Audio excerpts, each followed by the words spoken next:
Wow, the hair loss package from this spa so good ah. This treatment good leh, can solve all the hair loss problem.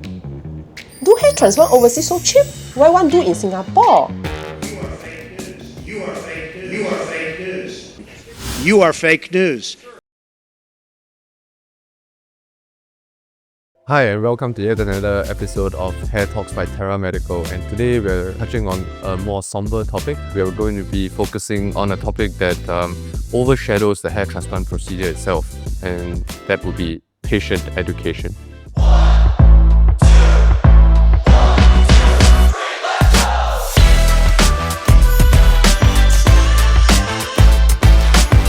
Unfortunately, in our current day situation, when our patients are looking for information on the web or on social media, you come across posts on TikTok that give you a whole lot of misinformation about hair loss treatments. In my opinion, patient education begins before the consultation process itself. It actually starts when you open a social media post or reel, or open a website that gives you information about hair loss treatments.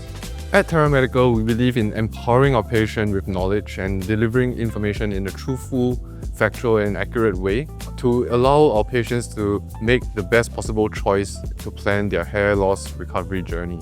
And this includes both surgical and non-surgical approaches, and we do tell our patients what we would recommend for them in order for them to get the least amount of side effects and downtime to obtain the maximal outcomes.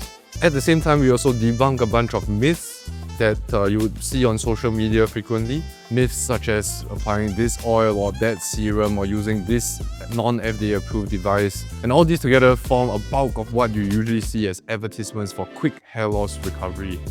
And the whole spirit of this is to allow for our patients to make an informed choice. Now, I've recently come across some Reddit posts regarding hair loss treatments in Singapore, and I'd like to take this opportunity to bring up some points about them and offer some medical insights. Now, this post kind of summarizes the dilemma that many patients or clients would have in Singapore, and there's some very well-known reputable brands out there that open multiple outlets that offer expensive treatment packages, and this Reddit user actually found that the experience was good, but the hard selling was not an easy pill to swallow. Now, what I think about these treatment centers is that, some of them might work for some people and they will show you before and after pictures. Even after your own treatment, they'll show you some before or after pictures of your scalp. But what might work for one person may not work for you. That's first and foremost that you need to understand. And you also have to have realistic expectations of doing something that does not have real medical literature supporting it.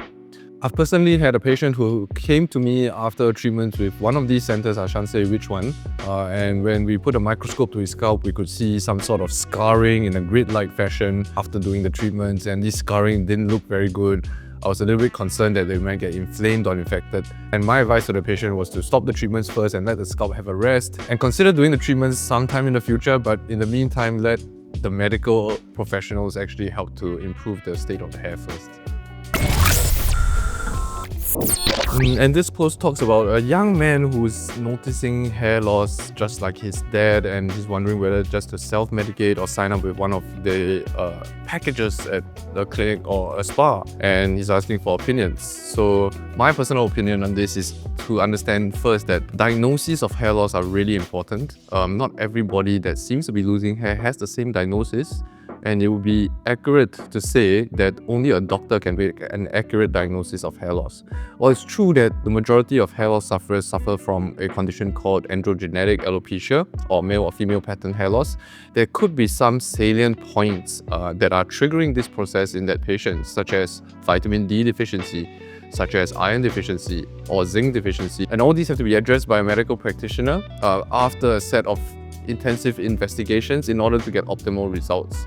So to summarize, I would think that either going to a place that just offers you a package of treatments or self-medicating would not be the best idea if you do not already know your own diagnosis. This Reddit post talks about hair transplant medical tourism, and it's not uncommon to see advertisements on your social media feed that offers unlimited grafts or very cheap price, couple thousand USD, done in a place like Turkey or Bangkok or India or Pakistan. They're everywhere. And he's asking in this post if anyone else of the Reddit users have actually attempted a hair transplant procedure overseas, and he wants to know if that's been satisfactory. My opinions on this matter is that you have to do your research, because there are reputable clinics in these places, there are good clinics in these places, but a lot of these advertisements are actually coming from black market clinics. So some red flags to look out for are if you have a consult with the doctor via telemedicine services and they tell you you need like 3,000 grafts and it costs you $1,000 only. You know, the doctor says that he may not be doing the procedure himself, or there's no need for any follow-up, there's no need for any medications thereafter. I would consider those to be red flags. The other red flag that we commonly see is unlimited grafts and for a very cheap price and done by fanciful techniques like no scar or no downtime. These tend to be something that I would avoid clicking on and getting lured into signing up to, because you might find that these are actually black market clinics and you would have no recourse if the transplant outcomes were to be subpar. And on that note, I would like to add two more very important points to this conversation. The first one is one that's on everybody's head. What is the cost? And this should be a very upfront conversation between the clinic or the physician as well as the patient. So no transparency with costs is always a cause for concern. Let's say we offer to do the procedure for X, but there's post-procedure treatments such as this and that cost Y.